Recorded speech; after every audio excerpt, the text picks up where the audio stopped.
हम सबके हाथ में ये जो डिवाइस है, स्मार्टफोन, ये हमें पूरी दुनिया से जोड़ता है। लेकिन क्या कभी सोचा है कि इसकी असली कीमत क्या है? सिर्फ पैसों वाली कीमत नहीं, बल्कि वो कीमत जो कोई और चुका रहा है। चलिए इस चमकती स्क्रीन के पीछे की सच्चाई को देखते हैं। असंभव प्रोडक्शन टारगेट पूरा करने के लिए हमें पागल कुत्तों की तरह धकेला गया है। ये एक फॉक्सकॉन वर्कर के शब्द हैं। ये सिर्फ एक लाइन नहीं है, ये एक चीख है। उन लोगों की आवाज़ है जो हमारी टेक्नोलॉजी के लिए अपनी जिंदगी दांव पे लगा रहे हैं। तो आखिर इस डिवाइस की असली कीमत है क्या? चलिए पर्दा उठाते हैं इस राज से। तो शुरुआत कहाँ से होती है? बिल्कुल स्टार्टिंग पॉइंट से, कच्चा माल। और सबसे पहले बात करेंगे कोबाल्ट की, एक ऐसा मिनरल जिसकी इंसानी कीमत बहुत बहुत ज़्यादा है। तो ये कोबाल्ट है क्या चीज़?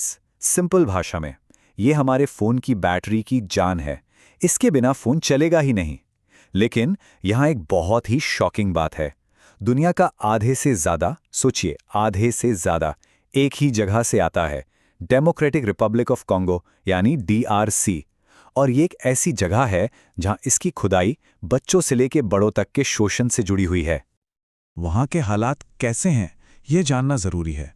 लोग बड़े ही नहीं, बच्चे भी अपने हाथों से खोदी हुई पतली पतली सुरंगों में काम करते हैं। जरा सोचिए, सुरंगों के गिरने का खतरा यानी मौत का खतरा हमेशा सर पर मंडराता रहता है। और लगातार धूल में सांस लेने का नतीजा, फेफड़ों की ऐसी बीमारियां जिनका इलाज नहीं। और सबसे डिस्टर्बिंग बात, एमनेस्टी इंटरनेशनल ने इस पूरी सप्लाई चेन को ट्रैक किया है। ये खून पसीने से निकला कोबाल्ट सीधे उन बड़े बड़े ब्रांड्स के फोन में जाता है जिन्हें हम रोज इस्तेमाल करते हैं। अच्छा, तो इन बड़ी बड़ी कंपनियों का क्या? वो क्या कर रही हैं? देखिए, ये चार्ट दिखाता है कि हाँ, कुछ कंपनियां हैं जिन्हें इंडस्ट्री लीडर का टैग दे दिया गया है। लेकिन यहाँ एक ट्विस्ट है। एमनेस्टी इंटरनेशनल साफ साफ कहता है कि ये लीडर बनने का जो बार है ना, वो इतना नीचे रखा गया है कि उसे पार करना कोई बड़ी बात नहीं। मतलब साफ लफ्जों में, कोई भी कंपनी ठीक से अपनी जिम्मेदारी नहीं निभा रही है। चलिए अब इस सफर में आगे बढ़ते हैं। खदानों से निकलकर अब हम पहुंचते हैं फैक्ट्री के फ्लोर तक, एक ऐसी जगह जिसे आईफोन सिटी के नाम से जाना जाता है। नाम तो बड़ा शानदार है, लेकिन अंदर की हकीकत वो बिल्कुल अलग है।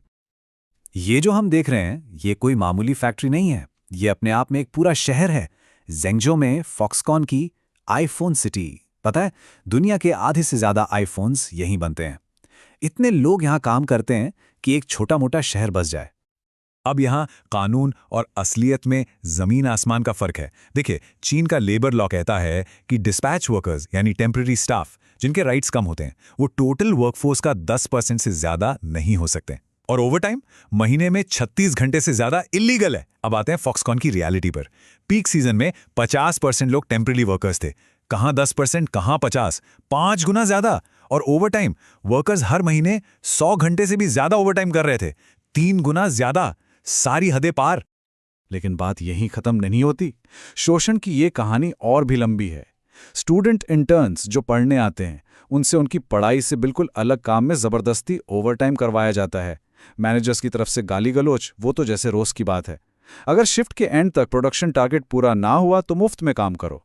और अगर पीक सीजन में किसी ने नौकरी छोड़ने की सोची तो भूल जाओ, रेजिग्नेशन अप्रूव ही नहीं होता। तो सवाल ये उठता है कि इस सबका जिम्मेदार कौन है? आइए अब फोकस करते हैं इंडस्ट्री के 2 सबसे बड़े प्लेयर्स पर, एप्पल और सैमसंग। जरा इस टेबल को देखते हैं। लेबर प्रैक्टिस की ट्रांसपेरेंसी यानी पारदर्शिता के मामले में एप्पल आगे दिख रहा है। वो आमतौर पर अपनी सप्लाई चेन के बारे में ज्यादा डिटेल्स देता है। लेकिन क्या सिर्फ डिटेल्स दे देना काफी है? दूसरी तरफ है सैमसंग। ई वेस्ट मैनेजमेंट और रिपेयर के मामले में इनके प्रोग्राम्स काफी बड़े हैं, उनकी पहुंच ज्यादा है। पर क्या ये बड़े प्रोग्राम्स उनके वर्कर्स के आंसू पहुंचते हैं? ये भी एक बड़ा सवाल है।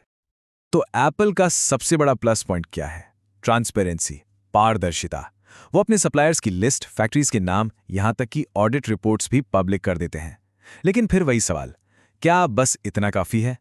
ये एक साफ सुथरी इमेज बनाने की कोशिश जरूर है, पर क्या ये पूरी तस्वीर है? सोचने वाली बात है। अब सैमसंग की बात करें तो उनकी ताकत है उनका स्केल। उनके ई वेस्ट, टेक बैक और सेल्फ रिपेयर प्रोग्राम्स दुनिया भर में फैले हुए हैं, खासकर डेवलपिंग कंट्रीज में। लेकिन क्या बड़ा हमेशा बेहतर होता है?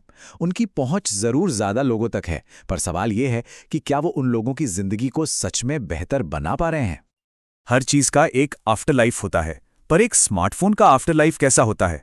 उसकी कहानी का अंत सच कहूं तो बहुत भयानक है। अब हम पहुंच चुके हैं ई वेस्ट के कब्रिस्तान में, वो जगह जहां हमारे पुराने आउट ऑफ फैशन फोन आखिरी सांस लेते हैं। 50 मिलियन 5 करोड़ मीट्रिक टन हर साल, इतना ई वेस्ट। ये नंबर इतना बड़ा है कि दिमाग में बैठाना भी मुश्किल है। ये कचरे की एक ऐसी सुनामी है जो धीरे धीरे हमारे प्लैनेट को डुबा रही है। तो इस कचरे के पहाड़ का होता क्या है? इसकी रिसाइकलिंग कैसे होती है? सुनिए। इसे पहले नंगे हाथों से और हथौड़ों से तोड़ा फोड़ा जाता है। फिर तांबा निकालने के लिए जो केबल्स होती हैं उन्हें खुले में जला दिया जाता है। उसका जहरीला धुआं सीधा हवा में। कीमती मेटल्स के लिए सर्किट बोर्ड्स को एसिड से भरे गड्ढों में डुबोया जाता है, और जो कुछ भी बेकार बचता है वो जहरीला मटेरियल, उसे बस ऐसे ही खेतों और नदियों में फेंक दिया जाता है। ये सिर्फ जमीन और पानी के लिए जहर नहीं है, ये उन लोगों के लिए भी सीधा सीधा जहर है जो वहां काम करते हैं। लेड, मर्क्यूरी, कैडमियम, ये सारे chemicals brain, kidney, nervous system सब कुछ तबाह कर देते हैं। ये एक स्लो पॉइजन है जो धीरे धीरे उनकी जिंदगी ले रहा है। इतना सब कुछ जानने के बाद मन में सवाल उठता है कि एक आम इंसान क्या कर सकता है? क्या एक छोटा सा फैसला कोई फर्क ला सकता है? ये कोट पूरी बात का निचोड़ है। एथिक्स का मतलब किसी विनर को चुनना नहीं है, बल्कि अपने स्मार्टफोन के चॉइस को उन चीजों से अलाइन करना है जिनकी हमें सच में परवाह है। मतलब साफ है, कोई परफेक्ट कंपनी नहीं है, कोई गुड गाय नहीं है इस कहानी में। तो फिर सबसे एथिकल काम क्या हो सकता है?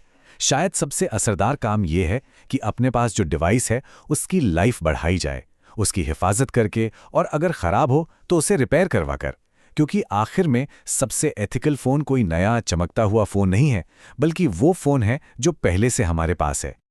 तो इस पूरी चर्चा के बाद एक आखिरी सवाल मन में रह जाता है, क्या एक पूरी तरह से एथिकल स्मार्टफोन सच में कभी पॉसिबल है? ये एक ऐसा सवाल है जिसका जवाब शायद हम सबको मिलकर ढूंढना होगा।